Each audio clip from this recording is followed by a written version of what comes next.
When it comes to flaws with the Warrior Cats books, usually my biggest issue is overlooked. The plots are bad is debatable. It's probably true for at least the second and fourth series, both of which seem written as they went along, but they're always at least passable. Even the worst situations are passable. Reading the books for the first time, the plots are never so bad that they're disruptive, only disappointing. The cats have dumb names is a petty, barely applicable problem to have, especially with it being incredibly subjective in the first place, but it's always the first thing I hear when you ask somebody what's bad about Warrior Cats.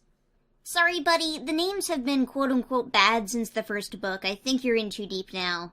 There's too many forbidden relationships is another tiny annoying thing people always say. The series was built on forbidden relationships. If you've got a problem with it, you shouldn't be reading Warrior Cats.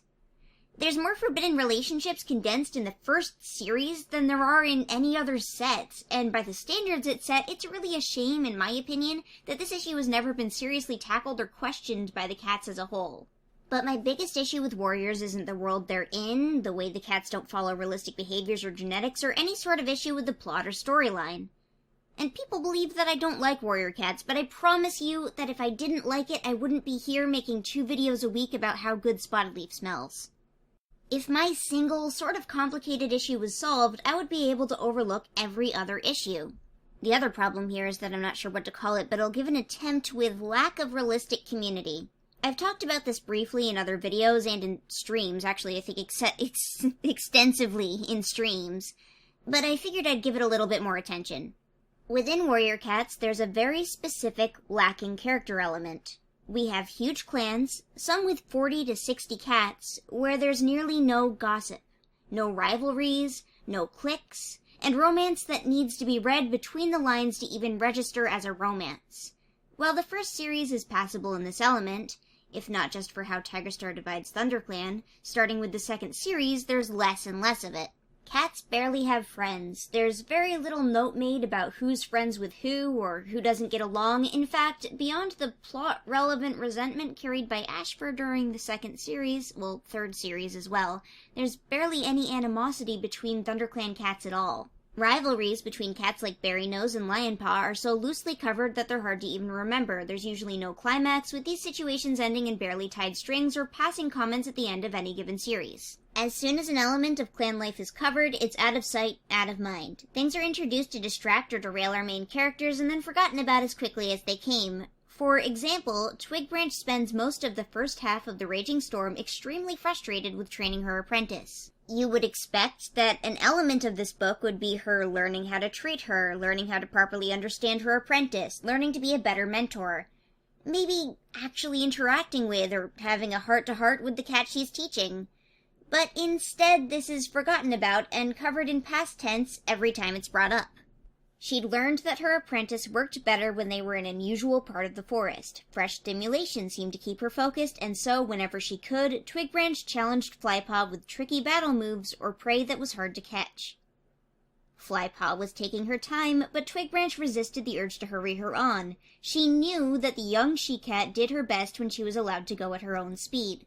Okay, Twig, but how did you learn that? When? It's boring to have these things told and not shown, especially when it's time that you could have spent on Flypaw's personality, on developing her as a character, on, just giving this world a little bit more of a realistic feel. And I don't mean realistic in a sense of cats that look like cats or cats that act like cats. I mean realistic as in realistic for a society of sentient beings with healthcare and friends and enemies and relationships. We're left with clans full of cats that are just placidly coexisting. There's nothing going on when the cats aren't having a fight. The cats never have personal problems smaller than knowing when somebody's plotting a murder. Okay, not never. In The Raging Storm, the same book that forgets about Twig's apprentice issues halfway through, Twigbranch had a little bit of a rocky relationship with her mate Finleap. A little bit more than rocky.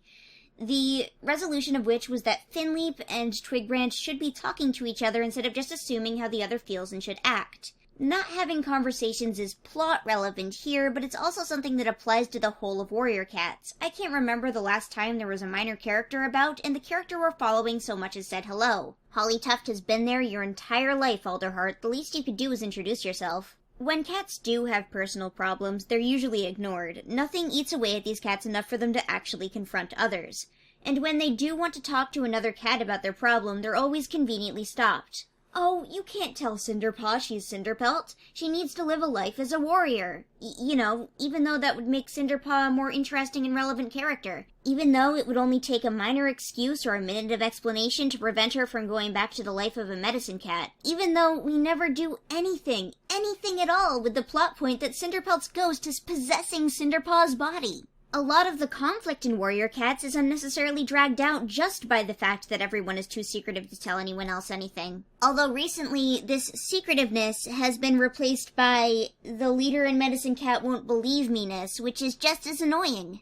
There's one example of interesting personal drama in all of Warrior Cats, in my opinion, and it's about a character named Ashfur. You know Ashfur, everyone knows Ashfur, and I'm not saying it's great, it's filled with the same issues that the rest of Warrior Cats has. Sudden undeveloped relationships, ignored conflict, the works, but unlike other Warrior Cats personal drama, it was interesting. I'll run through this quickly just in case you haven't read the books. It goes like this. Squirrelflight and Brambleclaw quickly and briefly become a couple late in dawn, and they fight like so. Squirrelflight says, Brambleclaw, your brother is evil and manipulating you. Brambleclaw says, Squirrelflight, you are an unreasonable and hysterical woman. Squirrelflight is upset by this, so she goes and hangs out with Ashfur, and also, seemingly, in one of the few post-first series examples of a friend group, Thornclaw and Spiderleg. This makes Brambleclaw very, very angry. Why is the woman that have spent 4 books being a jerk to hanging around with another boy? How dare she? Squirrelflight likes Ashfur when it seemed like Squirrelflight liked Brambleclaw. This, for some reason, is taken as extremely inappropriate behavior on Squirrelflight's part. She is scolded for not making up her mind by her mother, and the book expects its teenage girl audience to be bored and angry with a love triangle. And don't get me wrong, some of them were, but certainly not me in 2008. Without much of any resolution to the Hawkfrost problem, Brambleclaw and Squirrelflight quickly get together again. This visibly upsets Ashfur, and then, for some wonderful reason, the authors decided that Ashfur didn't let this go, that he stirred on his anger and he allowed it to manifest. It builds up, Ashfur is visibly off throughout the rest of the books, leading up to a huge confrontation which not only allows him to scream his feelings, but also gives a good point for a dramatic reveal. Victoria Holmes admits that she built the entire 3rd series around writing what we call the fire scene, which is very obvious and almost absolutely the most memorable part of Warrior's post-first series. I want more of this. Not this specific situation. I just want more emotional resolution. I want more of characters remembering how they feel, and more background characters just being actual characters. What makes this situation interesting is that there's something off about Ashfur, and not only is there something strange about him, you can guess it before it happens, and many people did, right as the books were coming out. This story arc carries an actual consistency, and it has foreshadowing and things that just don't happen in other Warrior Cats books. And don't you dare try to hit me with that Ashfur was a good boy before they just decided to make him evil nonsense. He was a nothing before they decided to make him evil. He didn't have any personality whatsoever before he started brooding. So, he was a background character. He was Brackenfur, he was Thornclaw. If you liked Ashfur before he was bad, you should like, Brackenfur, Thornclaw, Rainwhisker, just any one of these background characters that don't have any personality or motivation whatsoever. I don't want elements of Cats' friendships and rivalries to be mentioned and then forgotten about. I want Cats to have developments and conclusions to their social problems. Here's another example of this being annoying. Leafpool is upset that Sorreltail has stopped being her friend in favor of Brackenfur and being a mother. It's used to get Sorreltail out of the way, to get Leafpool to rely on someone else. But this situation was placed in my brain. It was established. Leafpool misses Sorreltail. But does she talk about it? No, never. She laments once that she can't be close to her friend. It's mentioned, and then suddenly all elements of Sorreltail and Leafpool's once close friendship are evaporated.